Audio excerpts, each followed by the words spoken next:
kwamenza ukuthi wabe worse ngoba wayikangidonsela ngempama ukuthi ngibanga umsindo. Into ayenza wathatha i-under yami wangifaka yona emlonyeni ukuthi ngarasi wangihlohla yona la emlonyeni umkhulu wami. Hayi so masifika lapha wapaka phansi kwesihlahla imoto waphuma esithini yakhe weza ngapha wavula wangidonsa ngemlenze. So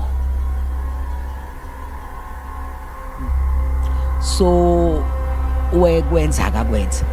wayitika ngendlela ayitika ngayo ukukhala nokusiqina kwami kwamenza ukuthi wabe hayi kwaba isikhathi eside kakhulu wase ecula leli culo ngangelelihle uyayibona ke inhlekelele nayo inhlekelele namhlanje uzocula into oyaziyo ngempela. So bazalwane, it was very very traumatic thing engangikuyona lapha angazi ngangazi ukuthi kwenzakalani ngoba ngagcina ngasazizwa nomzimba konke kwaqina nje konke kwathula nje konke kwathula. Mayisuka lapho wangidonsa ngeenyawo emotweni ngashaya ngesiphundu phansi wangibeka phansi kwesihlahla sekulate ngaleso sikhathi engithathe esikolweni kungakashayi nabo 1 mhlawumbe kwakushaya abo 12. Ngaleso sikhathi lesi ngilahlela phansi wasekuqala nokubonakala ukuthi sikuyahwalala yeah wangishiya lapho ke isigangeni. Yahamba imoto. Welcome back. Siyabingelela eBillionaire TMS studio, iTV yethu, ipodcast yethu yamaKristu. Abaziyo ke sebeke babona sike saba ngemuva balaleli sike saba nobabuqaba sabana abanye abebekhona bo umvangela umgazi. Namhlanje ohlelweni ke nginiphathele udokotela. Kodwa ke ngaphambi kokuba siqale niyazi ukuthi siyakhuleka la ekhaya siqala. Ngicela ke sivale kamehlo kancane. Baba egameni lika Jesu Kristu waseNazaretha, uNkulunkulu wethu engcwele, uNkulunkulu wethu onamandla, wena uNkulunkulu otho indlela zakho siphakeme, uNkulunkulu wethu ongcwele imicabango yakho iphakeme. Siyakubonga siyakudumisa nakulesi sikhathi uNkulunkulu wethu ongcwele. Phinda uNkulunkulu wethu ongcwele ngalobu bufakazi ukuphilise abantu uNkulunkulu wethu ongcwele asebakhungatheka iminyaka. uNkulunkulu wethu ongcwele baphilise uNkulunkulu wethu ongcwele einhlizweni eingqondweni. uNkulunkulu wethu ongcwele ngezwi lakho nangobufakazi. uNkulunkulu wethu ongcwele uthi Nkosi yami banqoba ngegazi lemvana nangezwi lobufakazi egameni lika Jesu Kristu waseNazaretha. Siyabonga ke uNkulunkulu wethu ongcwele basaphila babukele emakhaya egameni lika Jesu Kristu waseNazaretha. Amen. Amen. Amen. Balaleli namhlanje ke I have umuntu omkhulu kakhulu nami engithe ngathi ngiyayihambela nje uNkulunkulu wangibusisa ngaye Nkosi yami salukazi sami esithanda uNkulunkulu udokotela uMhlonge. Siyabingelela mama, awukubingelela abalaleli emakhaya. Ngiyabingelela kubalaleli emakhaya egameni elihle leNkosi yethu Jesu Kristu. Siyambonga kakhulu uNkulunkulu ngalithuba asinike lona namhlanje. Esithemba uNkulunkulu, esithemba ukuthi uNkulunkulu akwenzayo nakushoyo. It's not there's a reason or a certain purpose yayo yonke into afuna yenzeke. Amen. Hayi ke babukeli hayi ngiyathemba isihloko nisibonile lapho ukuthi sithini lapho ngenzazi. Udokotela kuMhlonge uzosithulela namhlanje ufakazi engicabanga ukuthi nawe lapha emakhaya mhlawumbe khona isimo udlula kuso usuthi hayi mina vele ngiyazilengisa hayi nekusho ukuthi ngeke salunga lutho. Kodwa namhla udokotela ngithe mangihlala naye wangeza ufakazi obunzima engingakazi engingacabanga ukuthi nami ngabe mhlawumbe ngakhona ukubumela. Kodwa udokotela usendlulile hayi kanye hayi kabili kaningi engene imene. Kodwa uNkulunkulu wamnikeza amandla wamgcinela lesi sikhathi udokotela ukuthi asherishe nani babukeli ukuthi no nakuba kunje kodwa ivangeli sisalibambile. Amen. Dokotela siyacela nje uzintroduce kubabukeli ukuthi mhlambe ukhulele phi kanjani kancane nje sithi brief dokotela. Kubabukeli emakhaya useshilo ke undodana ukuthi ngumama uMhlonge. Ngikhonza eHouse of Prayer for All Nation. My senior pastor ubaba uThithi Ayigambo. Mina indaba yami is not a polished story but it's a mess. I mess nje ngendlela emangalisayo. kodwa okuhle it's so real and it is my story. Ukukhula ngakhulela ekhaya elaliphuwa kakhulu ngendlela emangalisayo. Ikhaya in an environment eyayi very very violent, kwakunomsindo nje ohlezi ukhona ekhaya. So kuloyo msindo kukhona into ke engayifunda ngoma wethu zalayo. Uma wethu zalayo was very strong.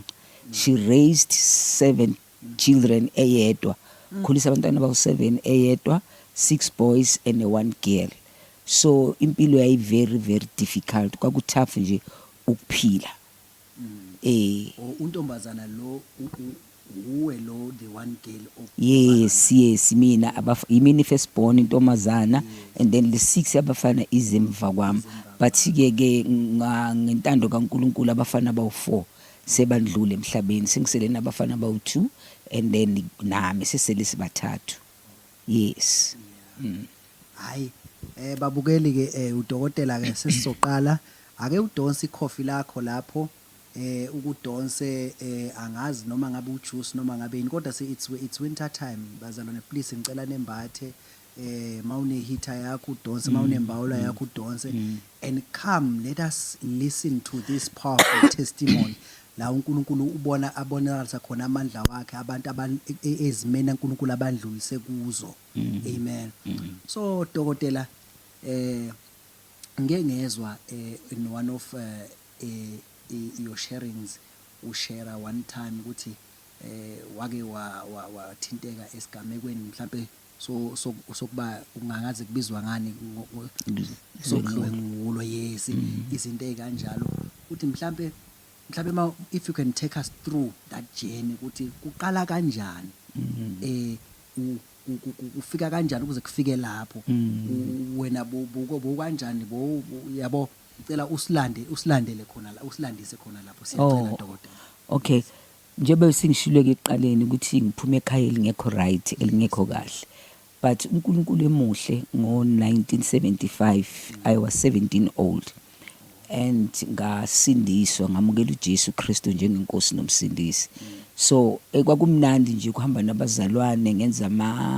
kwakubizwa ngama open air, angazi kubizwa ngani manje, senza ama open air ngiyintombazana nje eyayi very very vibrant, imthanda uNkulunkulu. Kuneculo ke engangithanda ukuhlabelela emgwaqweni noma ngabe senza ama open air, ngangithanda ukuhlabelela iculo lithi kwehlela inhlekelele nasi isimanga sivangeli, ngathola umadida. Kwenzeke ngelilanga kwaba ne conference, khona isonto elapha ngasekhaya babe kwakune conference yeviki lonke. So kukhona inceke babeyimemile ke izoshumayela lonke lelo viki. So kulezo inkonzo kwakukhethwe mina ukuthi ngizoba uchorus leader. So ekubeni kwami uchorus leader ke kwakumnandi nje, ngithandwa abazalwane, ngithandwa nje nabantu bonke ngoba ngangingane encane engakazi lutho eyifundela isikole. Kwathi ngelinye ilanga nje something very bad thing eyenzeka ngoba ngathi ngiyihlelele eklasini inkonzo ekhona ngayizolo, ngakusasa ngayi esikoleni ngoba ngangisafunda high school eThubelihle. Yeah, uma Ithubelihle isosizweni, yeah isosizweni, ngangihleli nje eklasini kwangena ingane yaya kuMessi, yathi kuMessi uprincipal uthi ngibize igama lami lesikole, ngithanda ukulisho wathi ngibize ebize mina. Angihamba nomntwana safika uprincipal, mangena office khona lenceko lebeyishumayela izo lapha, kungimangazi ukuthi inceko noprincipal bahlangana nabo. Abesangibuza uthisha omkhulu, yamazi ubaba lo, ngithi enyamazi umfundisi. Yathi no, uzokucela ufuna umkhaphe khona la ufuna ukuyokhuleka khona, sengathi uyayazi indlela la kuzoyiwa khona. Kodwa manje sathi masiphuma lapha esikolweni azange aye la athi siyakhona. Ngambuza ngathi no, lo mama umshoyo uhlala le ngenzansi. Wathi hayi ngisafuna ukubona somebody la ngaphezulu. Waphuma nemoto elokishini. Ngambuza ukuthi manje wasoye esigangeni le uyakabani? Wathi hayi uzobona namhlanje. Washo iculo leli bengilicula, wathi namhlanje uzobona inhlekelele yamampela. Uyazi ukuthi ngiyathanda leculo, wathi ngizokubonisa inhlekelele namhlanje. And lapho wena urelaxile ucabanga ukuthi hawu umfundisi nje ngirelaxile vele umuntu omdala ngalezi uzizwa usafe nje yeah isikhathi engangikuso naye ngumbheka wayelingana nomkhulu wami wayikhulile lo yababa lingana nomkhulu wami 17 years old yeah umkhulu wami so masifika lapha ya wapaka phansi kwesihlahla imoto waphuma esithini yakhe uza ngapha wavula wangidonsa ngemlenze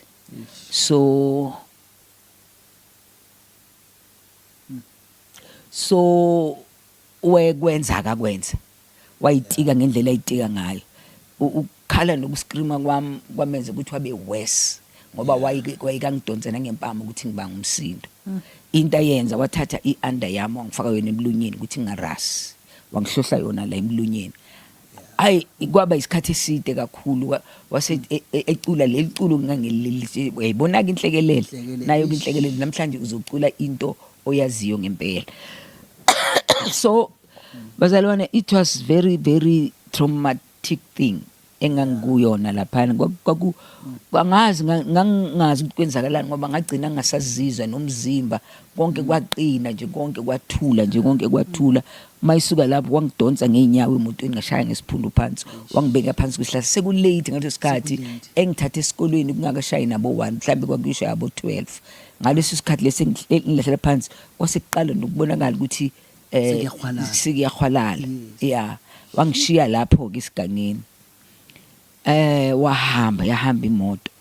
ngathi kwangithatha isikhathi ukuvuka lapha ngoba kwangathi ikhanda angazi noma angazi kwakwenza njani ngayifuna indlela eshona ekhaya ngafika ekhaya very late angiqhamuka ngathola uma wami emegate kufunwa mina ukuthi kusho udokotela sori kancane sho nje ngoba ekushiya lapha yana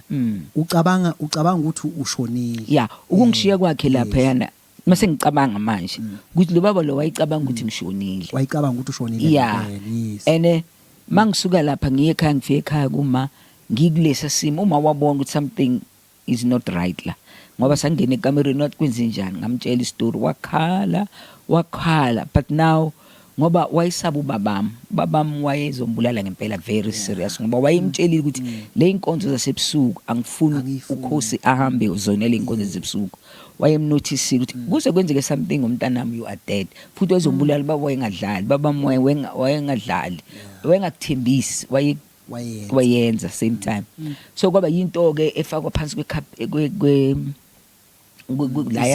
la lapho ifakwa khona ingakhulunywa so sengumuntu ongabangilanda nyenkonzweni angisafuni ke enkonzweni angisafuni ukucula oyiseyilaba basenkonzweni ke manje seba worried ukuthi ayikapheli imvuselela usezingane imvuselele sekwenze njani until umama uxoxela umunye ugogo siwashona leyo gogo nelo gogo wezokhuluma nami kanti ugogo naye azange abe nesifuba wavele wayexoxela abanye abogogo ukuthi ikhosi kwenze ukuthi nokuthi so bangincenga ukuthi ngobuyele enkonzweni bengilongiye enkonzweni noma sekunjalo kodwa ingasekho le yanto emnandi engangizwa ngisanda kusindiswa kungasekho lutho ngoba leyo nto leyo kimina yatshontsha izinto eziningi everything was stolen from me i-confidence yami yaphela kwatshontshwa i-identity yami ukuthi who I am in Christ and who I am umuntu wesifazane angisenako lokho kwatshontshwa even my soul yabo zonke izinto zathathwa kumina ngasala ngine anger ngasala ngine hatred ngasala ngine unforgiveness ngingakwazi ukuthethelela noma ubani and yeah enye into futhi eyangilahlekela itrust ngangasathembi umuntu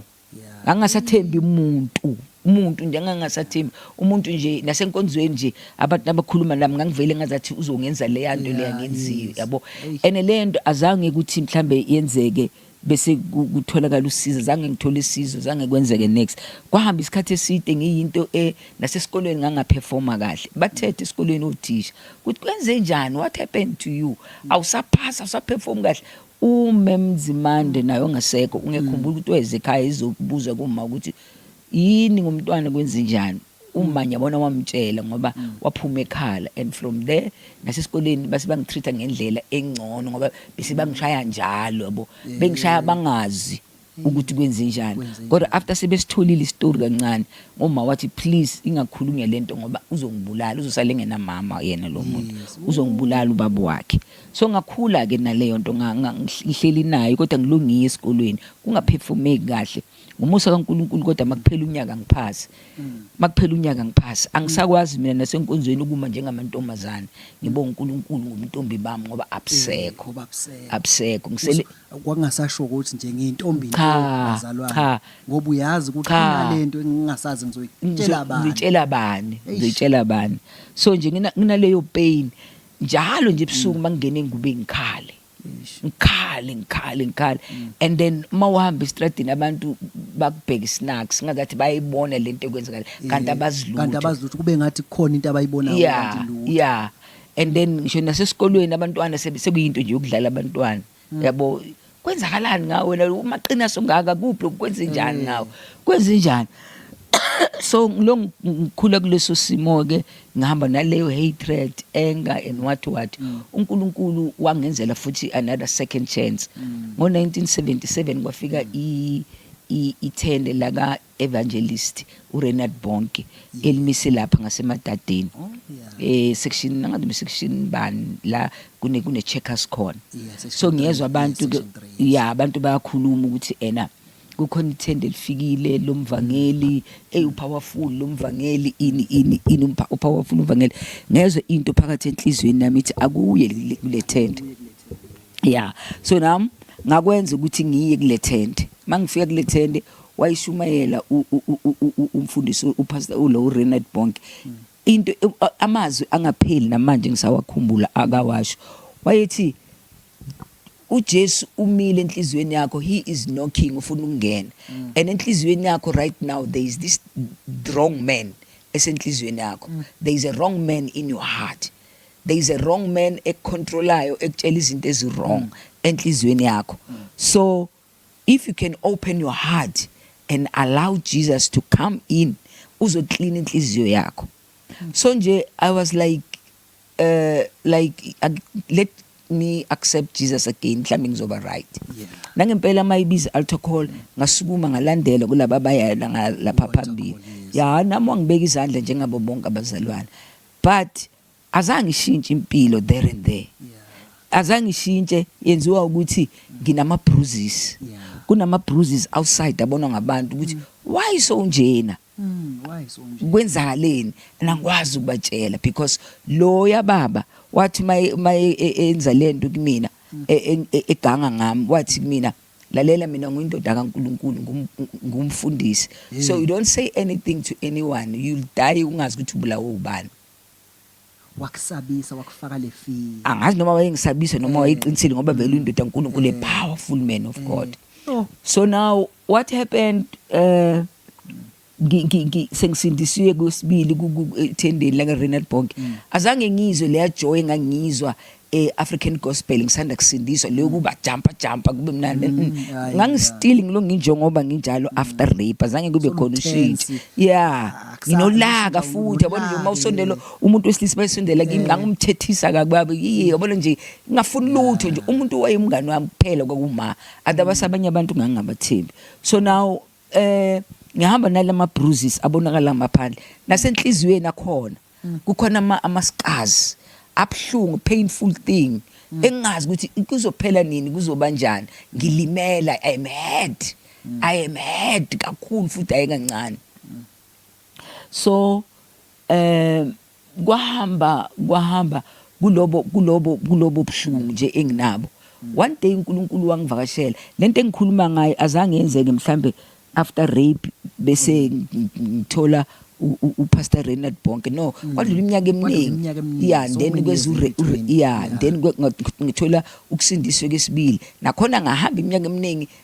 sengisefaith ke manje nginale manxeba nokulimala nantontontono angabonwa abantu ene la inkonzweni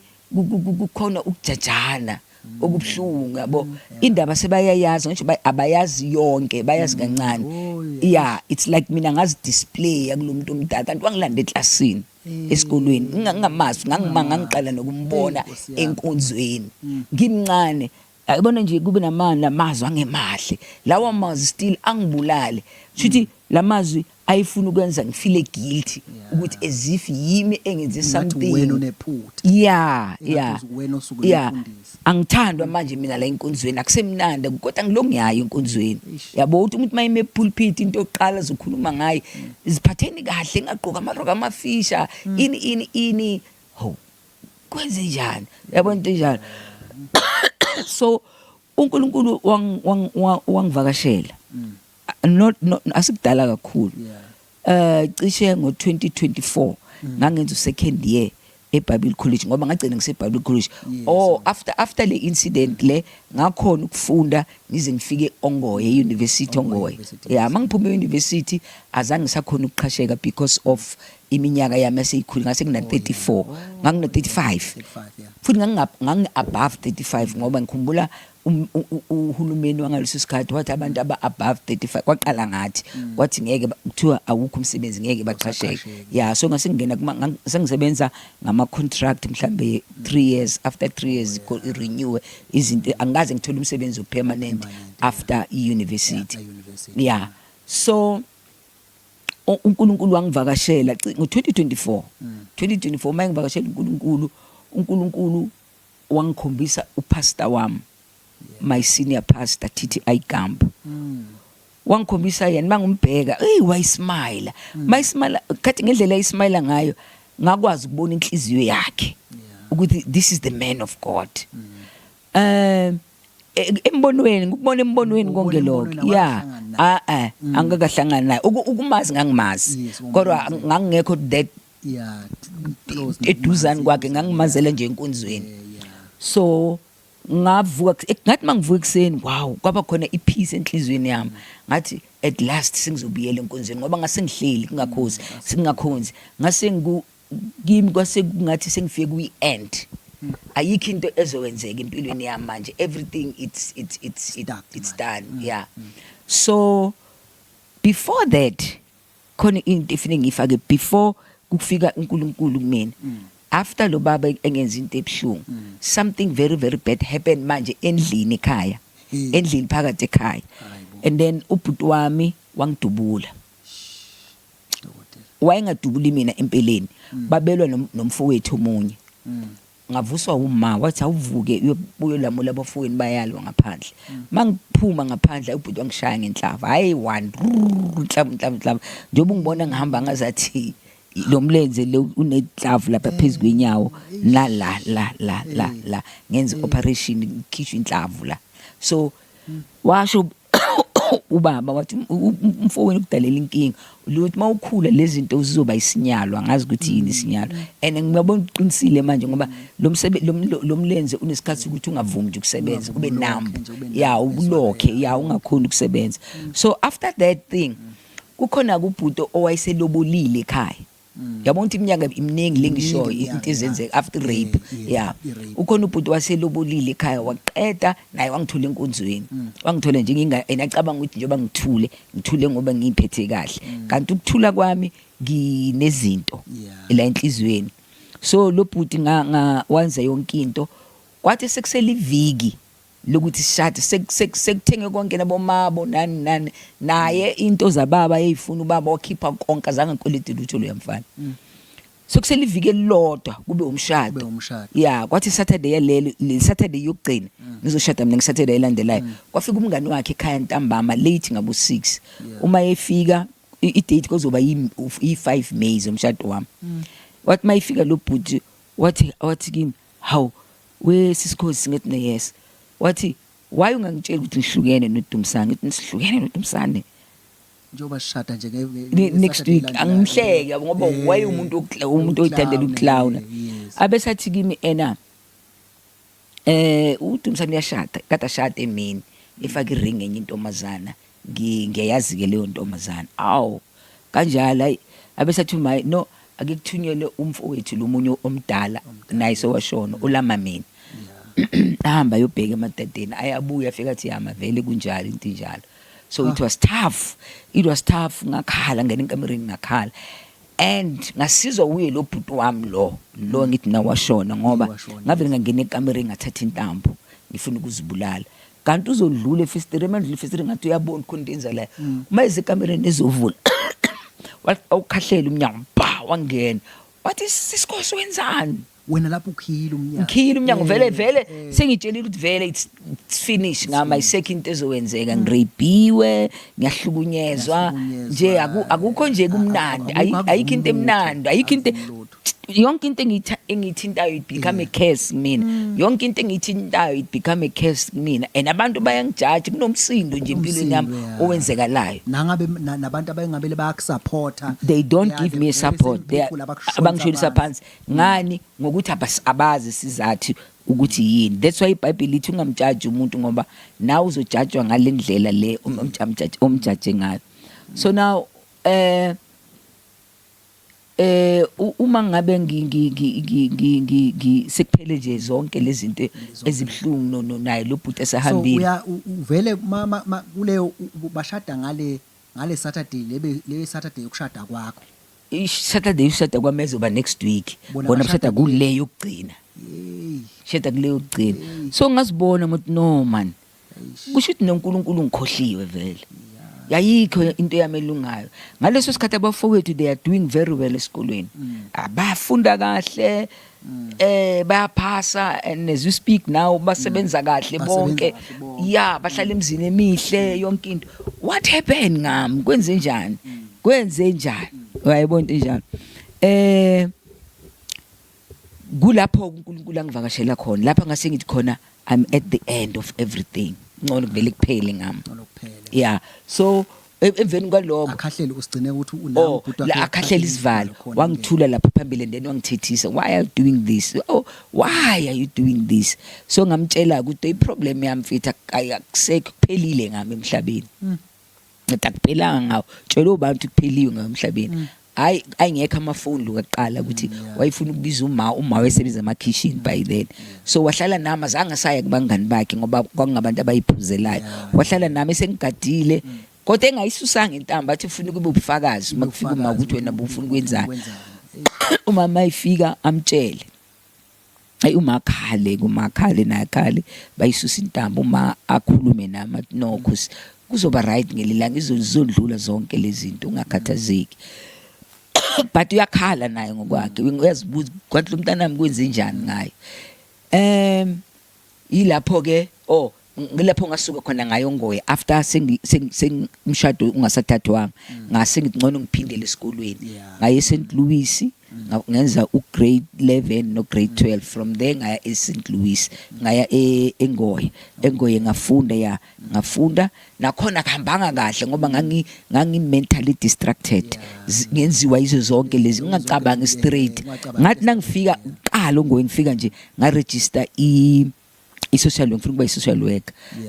never ngibhora nje phakathi nendawo phakathi konyaka ngayeka like kuyangincenga lecture ngathi ngifuna ukwenza law mina wangiyeka naye kwathi ngonyaka olandelayo ngayiregister ke law mangiyenza law kanti kuzoshona umuntu wayengifundisa isistela lesemaromeni lalingikhokhela imali ongoye no Tepsa wami wamosheka lapha ngithi ngenze social worker so ngagcina sengigrade uBA Bachelor of Art kuphela azange ngiphume ne degree like mhlambe teacher or law or whatever ngoba kwase kunje dear makari yonke into kwaku dear makari so ukuthi ngibuye no BA ngiyacabanga ukuthi kwakumusa kaNkulunkulu ukuthi engcono ubuye na something ngabuya ngiphethe uBA ngahlala naye kuBA yakho umsebenzi akho next yabona izinto ezinjalo so ngilokungena kuma Bible school ngaya eBible school yase Cape Town ngafike ngafunda khona u3 years ngabuya ne diploma mangibe ne diploma sizweni ngaleso sikhathi wayibuka wangitshela iqiniso wathi no this one is good futhi ngiyakubona ungasebenza kahle ngendlela engikwazi ngayo but idoctrine ama-doctrine ayashayisana la ufunde khona ne-college leya la ekhaya akuhambisana ayashayisana kakhulu ngeke baze bakuthathe le phezulu abakhulu abaphethe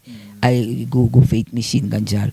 athi awuzama emadadeni so nakhona emadadeni ngaya kumfundisi wasemadadeni naye wathi the very same thing ukuthi no ama-doctrine awahambisana nalento obuyifunda i-doctrine la ekhaya yashayisana ne-doctrine yalabo ufunda khona shayisana kakhulu futhi ayi kancane so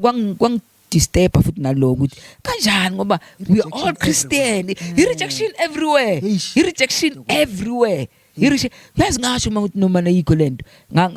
ngibona ngihlele ekhaya angikwazi ukuhlala ekhaya ngaregister kwenye futhi i-college eseMaritzburg. Kulapho ngafunda khona ngaze ngathola i-doctorate ye theology ayithola la eMaritzburg esikoleni lesasilapha eMaritzburg sasi-affiliate nesikole special sasingenawo nje ama-building so babeqhashe nje indawo flat sithi sifundela khona lapha kulelo hall. So mangisuka lapho sengiqedile eMaritzburg ukufunda kanti ngiqeda ngalesikhathi vele seku-2019 iyaphela i-contract ka-3 years and abasakwazi ukuyi-renew ngoba ngase ngivele nginga above 60 azange ibasayi-renew. So ngo-2020 ngihleli ekhaya angenzi lutho yingakho ngathintana khona umntwana engangihlangane nayo ngoyi ngamtshela ukuthi ngicela angifunele abazalwane abangangi-ordain because ngiphethe certificate la ngifuna ukuyosebenza ngeshuma. Kancane ke dokotela usesela Faith Mission noma somuvile? Sengimevile ngavele ngamuva same time Faith Mission. Uyabona nje nokuthi ngavele ngamuva same time angimukelekile kodwa hayi ukuthi abafundisi engangikhuluma nabo abanacala ngoba nabo baphethwe ikwenziwa ngakhona bona babe ngifilela bad nabo ukuthi ufunde kangaka but there's nothing you can do indaba yamadoctrine amabandla wafani. So nami ukusuka kami lapho ngakhuluma nenye intombazana ngamchazela istory sami wasithi yena no because awukhonakala uku-ordainwa ngapho eKZN so ngizokhuluma nomfundisi la eKrugersdorp uze la eKrugersdorp uzo-ordainwa khona la ngempela ngahamba umuntu wangiphelezela kuyo-ordaina my own father akakade angahlala ekhaya ukwenzeka wezwe nje ukuthi ngiyahamba ngiyogcotshwa ngiyobeka kuba umfundisi nangempela ngaya le umfundisi lo owangi-ordaina naye wakumenshina ukuthi akam-ordain umuntu angamasi uzothini ebandleni uzothi ubani lo uqhamukaphi ulenzeleni ibandla. Yebo ngikwazi true usister sike sahlala ndawonye sa fellowship nje ngiyakwazi but when it comes to izinto ezebandla angikwazi kangaka sengiyakwenza lo angazi nami kodwa ngiyakwenza. Ayike wangi-ordaina mayiqeda ukungi-ordaina wasithi uzovula ibranch la eNewcastle izophathwa yimini ibranch naleyo branch azange ihambe kahle because uNkulunkulu wayengangibizanga ukuba leader abantu ungibize nje ukuthi ngenza umsebenzi wakhe efieldini kuyi-body of Christ hayi ngiyimele no. So na ninganingi bantu vele beyiphambanisa bayiphambanisa ubizile yena kodwa akakubizela ukuthi uvule ibandla ubizile mhlawumbe akakubizela ukuthi futhi ungaba yi-leader kodwa ukubizele mhlawumbe a certain portion phakathi enkonzweni in the body of Christ la ukhona certain portion akubizele nje so bantu babacabanga ukuthi mayikubizele sokubizele ukuthi uphume uyovula i-tuck shop yakho lapho uyiranele yona akuhambi kanjalo. So wakwenza lokho kwangahamba kahle so mangahambi kahle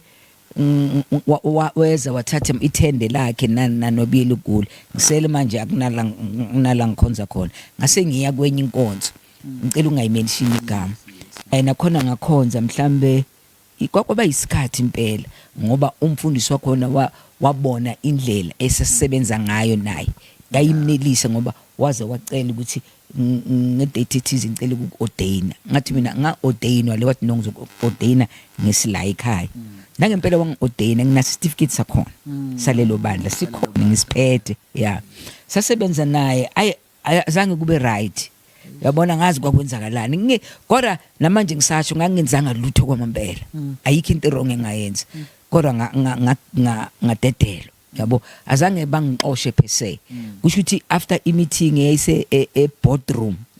kwakufanele ngibuye phakathi kweviki ngizothola i-verdict sure ukuthi kuzoyenziwani ngami.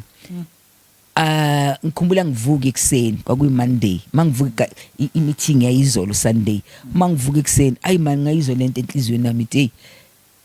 resign kulesonto ungalindi bakuse kule meeting don't go there to that meeting ngasabathi ngithi ngase ngifonela umunye ubaba engangisebenza naye ejele ngithanda uNkulunkulu yababa ngamtshela istory ngathi baba kunje wathi kimi unayo i-email address yomfundisi wakho ngathi anginayo but ngafonela secretary wakhe anginike ngamfonela ngempela secretary wanginika wathi letha la wathi usemsebenzini wathi ungayenzi lapha ku laptop ngizokwenzela yona lemsebenzini ngisende manje wathi nami ngifisa kanjalo kube njalo ngoba lento abayenzile ngempela angazi is very very unfair ukuhlukumezeka yonke indawo la hamba khona ama uyahlukumezeka yeah lo baba yenziwe email ayisenda ubuye kimathi ngisendile email ene uyiphendule within 5 minutes wathi thank you phela so nje we are done nale bandla ngithe ngihlele ekhaya ngingazi ukuthi ngizoyapi one of my friend enganginabo kulelo sonto owaphuma before mina sengumtshelile ukuthi kwenzakaleni after sehambile wangifonela wathi woza la khona inkonzo engiyitholile nje mnandi kumnandi lapha uzophila futhi uzophila yonke lento izoba right nangempela ngaya inkonzo ngayithola high lapha kumnandi inkonzo kamfundisi uGambo kanti lesikhathi engifika ngaso ngifika la sekukhona ingxenye ephumayo eyobamba ibranch kwenye indawo yeah and nami futhi ngiphume ngihambe nabo ngoba le branch ingala ngihlala ngakhona so now ngahamba ke angisakhonzi la kubabuGambo sengiyokhonza ebranchini iya kumfundisi omncane hayi yabona mangaxoxela izitori ezenzeka lapha kulela bandla ngami hayi kwakubuhlungu ngempela kuningi okwenzeka yeah yazi ngayibuka ukuthi yini lento engilandelayo sorry kancane dokotela lapha ngicela sibe siveze kahle le ndaba kaphela kwa senior pastor wakho uTT Gambo so khona la umveze khona ukuthi uqala wambona embonweni no ngiyakhona ngiyakhona yeah ngalesi sikhathi bengisho bengikhe phezulu yabona manje ngiza nayo kahle ukuthi after sengilapha ya hayi kwenzeka izinto ezibhlungu until ngadecide ukuthi angisiphinde nje ngilibeke inyawo lami endlini yenkonzo ngadecide ukuhlala ekhaya kodwa ngaqhubeka ngalifunda iBhayibheli ngaqhubeka ngenza ama note ngaqhubeka ngithandaza ngaqhubeka ngihlelele ekhaya kuthi makuthi Sunday ngivalele ekamereni ngiyifihle njalo cishe 3 months yonke ngingayi enkonzweni lapho kulapho uNkulunkulu showed up kimi ebusuku ngilele and then wangibonisa umfundisi TT Gambo hawu ngambona umfundisi nkusami smile kahle ngendlela smile ngaye angazi kwenzakalani but I saw his heart uNkulunkulu angibonisa yabo and then uma ngiphaphama esethi wow uNkulunkulu abengivakashela and efane ngiye kule nkonzo and na kanjani ngaleso sikhathi ngase ngiregistile eCaris Bible College nga-register ngo-2023 ngenza first year sengimqedile 2023 le incident le lokuhlangana kwami noNkulunkulu my first encounter noNkulunkulu nomfundisi uGambo zonke lezi soku-2024 sengenza bani second year yeah uqala kunyaka ngabo February ngiye kumfundisi uma ngifika ngimchazela nkosami uyazi imvu yenkosi wavela wangibamba izandla and he prayed for me he prayed yesingeke ukuthi umuntu wenkosi yathandaza wathandaza impela ngase ngiyamchaza ukuthi baba ngizoza njoba ngikhona kule Sunday next week angikho ngiyo-attend eThekwini uyafunda yebo wenzani ngamtshela nonge college eCaris Bible College uyayazi ke ngokuyibona ku-TV kamfundisi uAndrew Omaka savumelana kanjalo ukuthi ngizoza ngale Sunday yangizi ngempela ngakwenza lokho ke ngilungiye ama Sunday ngayingayise kodwa starting to submit yeah kodwa ngithi manje noma ngisenkonzweni yazi ngihlale njalo mayifundisa ngithatha ibhuku lami ngibhale ama teachings akhe powerful teachings ngibhale noma preacher angafundisi nje powerful teaching ngibhale ene konto ke yenzeka there was a joy eyayikhuphuka la kimi ngizibumnandi ngizinto engikade ngayigcina ukuba happy yabo kanti sekuqala healing kanti kuqala kwe healing ngoba naleya heavy yes things engangizizwa la emahlombe zisinda ngangizwa ukuthi hayi nomzimba usulula and ngaleso sikhathi ngusize bani ngusize 54 ngimkhulu ngiround ngaka ngimkhulu acho nalento ama anger nani you eat too much you just eat you eat yeah uvele mawune pain idla ama chips mawune pain idle yonke lento engekho healthy ufake emlonyeni uhlohle nje uzama ukuthi ungacabanga kakhulu yabo ama chocolate ngingiwadla like anybody's business so now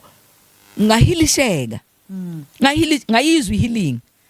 so ngayizwa healing umfundisi is ministering the word of God. The word of God. When you are encountering healing. Healing Through the word. Through the word. Through the word of God. Yeah, because through the word of God. Mina I believe lokho ngikholwe manje ukuthi when the gospel is very very well preached. There is no need ukuthi uyobeka izandla phambili. Uthola healing uhleli phansi ulalele la. Uhleli kwenzeke kimi. He sent the word ngihleli phansi and he healed me ngezwi lakhe. Ngajabula ngaba umuntu ojabulayo washintsha umzimba kwadraineka yonke lento embi nkani. Ne makeup sengimane ngiyayifaka nje ngoba sengijwayele. Isikhumba sasibad but noma ngayifaka ngimuhle. Ngiyaya nje town ngayifakanga ngive very beautiful. Ezaqala izinto zashintsha izinto naye futhi umfundisi kwaba khona inkonzo ekhona yama Easter and then after leyo nkonzo wayengifake kuyi amazwi ayisikhombisa after leyo nkonzo amazwi ayisikhombisa sengisekhaya ntambama ngathi wangifonela ekseni wathi mangicela uze uready ngiphathele lokhu naloku today ngizokordaina sengisaba nokusho ukuthi mfundisi uzoba umuntu wesi3 wena nje ubungiordain sengizoordain okwesithathu sengisaba nokuveza ngoba phela manje angiziyelanga mina kumfundisi uNkulunkulu ongisile lapha let me submit to everything ayishoyo ukuze uNkulunkulu ngifuna umbona wenzani ngiyazizwa ngehealthy ngiyazizwa yabona nabantwana ngisathethe endlini kangangukuthi indodakazi wami wazwasho wathi for the first time ngokubona uhappy kanje nomunye usisi esikhonza naye manje weza kimi simbiza ngokuthi mafungwase webandla weza kimi wathi mayifika ukuthi mama ngiyajabula yazi ngendlela ohappy ngayo awufani nale lawa ukhona ngamtshela ngathi nami ngiyezwa mntana nami ngihappy ngijabulile there's a big change angazi ngiyengifisa kubachazela abantu ukuthi the healing has come and ngireceive nami angazi kanjani mangifika ekhaya ngama notes kamfundisi mangifika the following day ngiwathathe ngwabekela ngithatha iBhayibheli ngobe ngiqale phansi everything kungangipheleli amandla lokho ngofunda and ngizwe ukuthi njengoba ngifunda the Holy Spirit is here unginikeza more information and le information mangifunda ngiyazi ukuthi something sengicala nokukhuluma manje ukuthi ngiyamthethelela onke ama rapist wami o4 ngiyawathethelela ngisabenishini eyodwa kamanje ngamthethelela ubaba ngikhumbula ngaze ngabiza umunye ubhuti ofundisa eMaZulu high not eMaZulu osizweni high walenkonzo la ngehlelo ilenhlekelele yokurage ngamxoxela wathi hayi kwakungesiwo wedwa wema usisikhosi umzangesisikhosini ngoba umngane wabafowethu kwakungasiwo wedwa banengaba abantu besifazane lo baba aganga ngabo ngithi ngangimbize ukuthi ngicela ngikhaphe ngikuyi ngifuna ukuqonda no there is no need vemxolele nje phelele lapho ayisakhuleka sinaye ngakhuleka nami ngakhuleka ngathi ngiyaxolela ngaqala ngaxolela ubabami ngendlela ayitreata ngayo mama yabona nje ububona lesikali uyena ubaba wayengishaya ngecemba ungishayelani uyangisusa ngoba ufuna ukapha umama nje nangalala phezulu kwama angifuni ngathi ngithi ngiphakamisa ikhanda yangishaya la yabo ngamxolela nobaba ngaxolela izinto ngayifeel ngaxolela kanti ngokwenza njalo ngiyasikhulula ejele lokungaxoleli usikhulula ejele lokungaqaleli kusho ukuthi yonke lento ngingathola umsebenzi zingenzeki izinto ile yes the unforgiveness ivele yavala yonke into yathi nqe kwavaleka kwathi so uma ngilonga la enkonzweni imfundiso ngiordain sengisebenza ke nalomunye umfundisi ke after iordination sibonga igrace bonga umusa kaNkulunkulu sibonga umusa ngathethelela ngeze ukuthi ngihilishekile ngiyadlula konke kanti uNkulunkulu uza nami akangijaheli yabona ngifuna ukuthi mangabe khona olalele la osozitshela ukuthi it is finished ngaye uNkulunkulu uthi angaqedi ngawe angaqedi ngawe ngiyeza yabona kimi kwaqala mhla ngithi though this is the end angisafuni kwenza lutho safuna ukufunda this is the end angisafuni konke ngisafuni next waqala uNkulunkulu wasebenza uthi uApostle Paul there was a thorn emzimbeni wakhe uthi noma ngathandaza kangakhe but ithorn le never elimhluphayo kwakunjalo kimi kwakhona lever and guess what azange likhiphe uNkulunkulu Eva but kule liver leli liver lalingiphethe uNkulunkulu wathi my grace Khosi is sufficient for you and the grace was sufficient because all these years ngizubhlungu ngihamba God was close to me very close to me Psalm 34 verse 18 he was close to me athi Sathane you can take everything but don't touch her soul hayi senginomfundisi uGamba manje yashintsha impilo yashintsha kangukuthi njengoba ngihleli nawe njengamanje lobhlungu engangibuza uNkulunkulu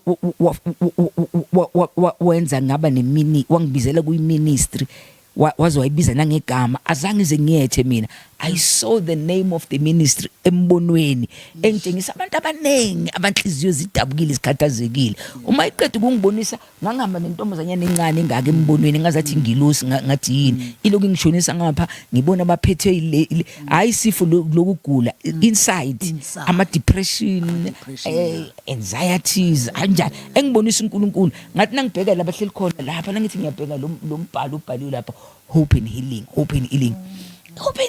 what is hope and healing yini hope ngitshele Nkosi file ngenzeni college ngilongiye college nakhona sifunda izinto ezi-right so manje uNkulunkulu ungihilisha ngale ungihilisha ngapha ungihilisha ngale esikolweni ngihilisha umfundisi ngapha so kuthe sekuzophela unyaka last year sengenza unyaka wokugcina esikoleni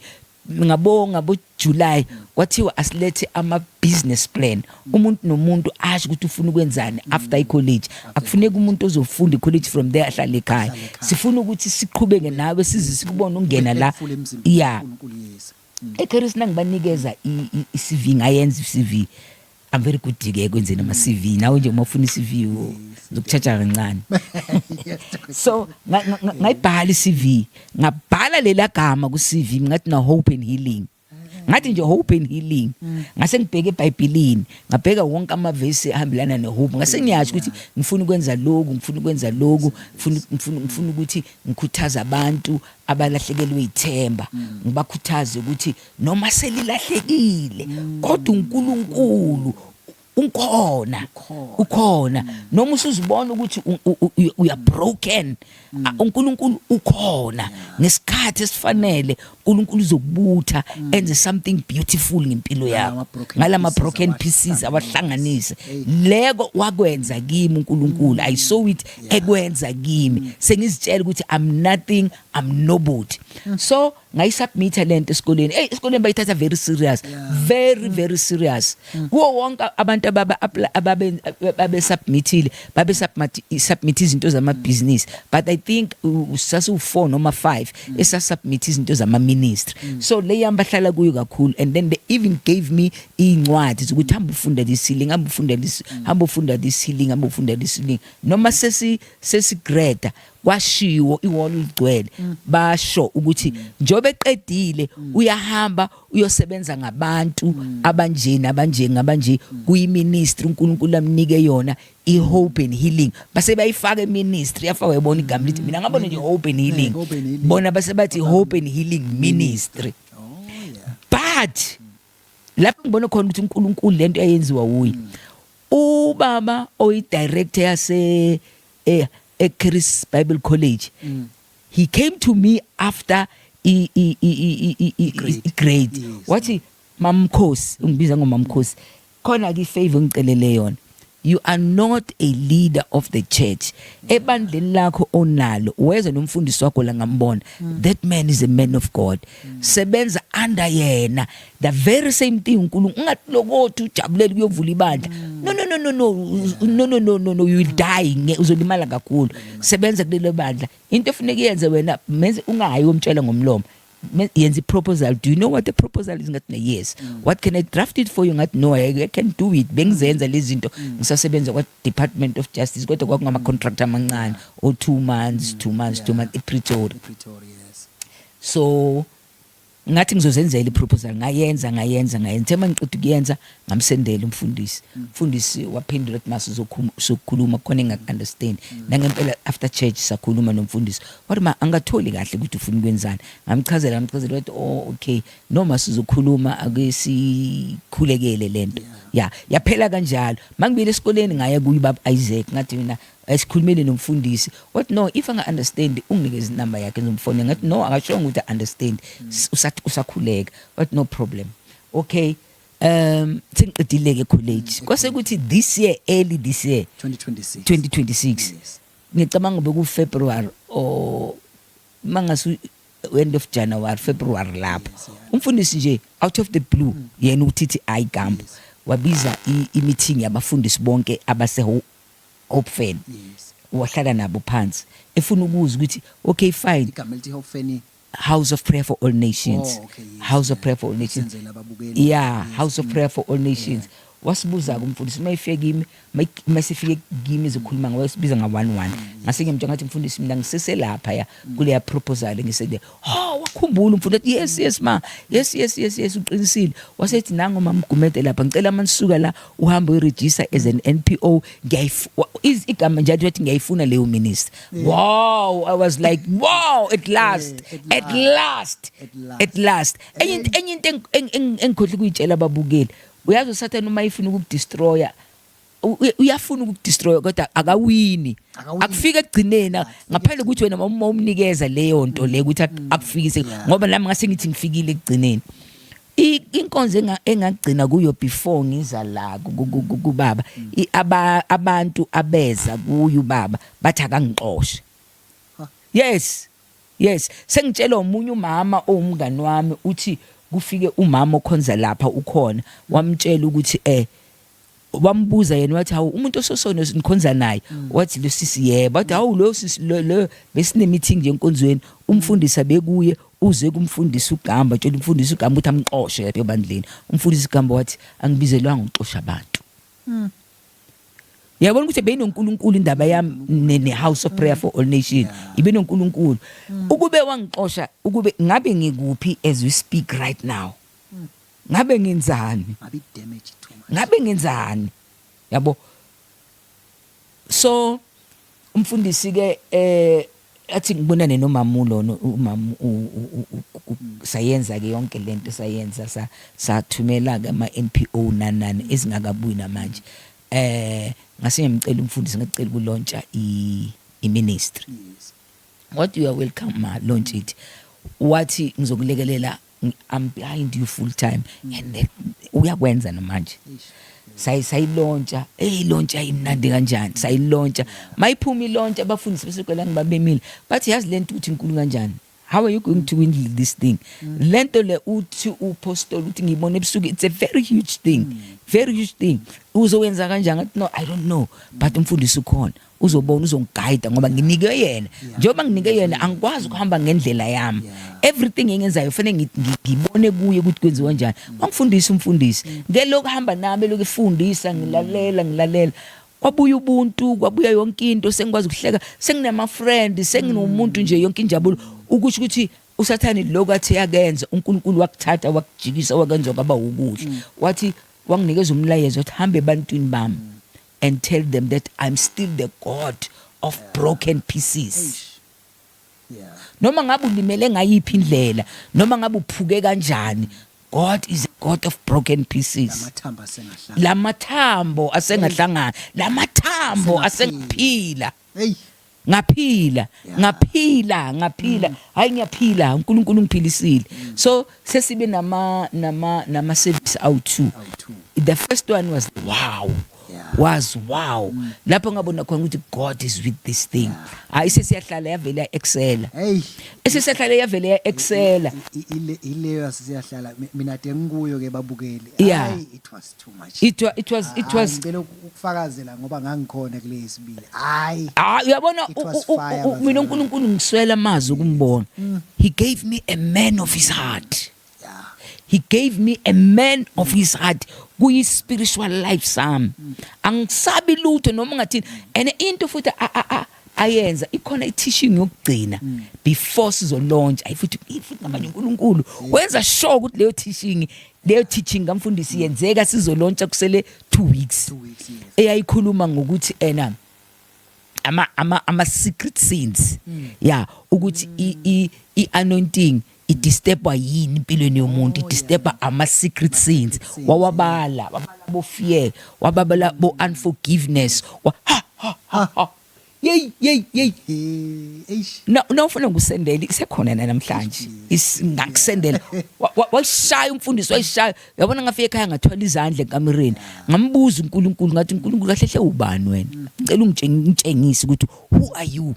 ngoba ngaphuma lapha ngi brand new kule ya teaching ngaphuma ngi brand new yabona umuzizwe ukuthi no yeah uyazizwa ukuthi no ene nginale joy ukuthi I'm going to do this because uNkulunkulu unginike ne scripture esithi oqalile umsebenzi empilweni yakho uzowufeza uyangiqinisa ukuthi ungasabi uqalwe yimina futhi ngizowufeza and then gave me Philippians 4:13 ethi I can do all things to Christ who strengthen me so now angeke ngize ngiyenze mina ihope and healing engekho umfundisi uGambo I can't do that I can't do that noma angashumayelanga kodwa kufanele bekhona because God gave mina kuye ukuthi uzohamba emva kwalo baba enumlalele and umbone incane ngakho elingana nefirstborn yami ngamanye amagama he's my son yabo angisabi ukusho lokho balaleli umfundisi wami umfana wami ngoba ulingana nefirstborn yami yeah mhlambe bangashiyana nje iminyakana nje emincane yeah so sengisho kona ukuthi ke sirephe manje yeah mhlambe sekhona umbuso ngicabanga ukuthi make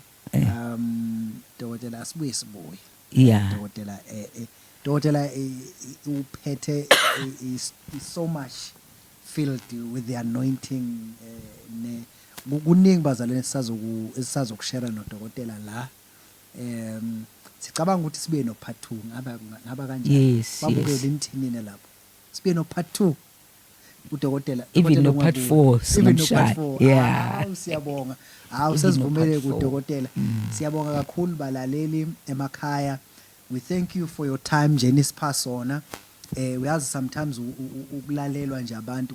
kuyisibusiso ukuthi nje bathi ahlale alalele but nje ezikwenzeka konke lokhu sicela abazalwane nifunde nibone ukuthi izinto zakomoya zikanjani uNkulunkulu usebenza ngeindlela ezahlukene siyabona ukuthi udokotela uhambe all these years kanti uNkulunkulu ufuna ukukufaka eofficeini le healing yazi ngake ngezwe dokotela ukhuluma enye clip yakho ngayibona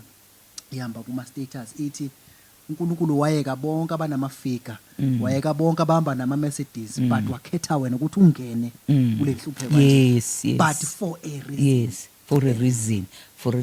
uNkulunkulu njalo baba uNkulunkulu njalo uNkulunkulu uthatha lokho okudeleleke ekugcineni nje nabantu abangakwazi kubhlungu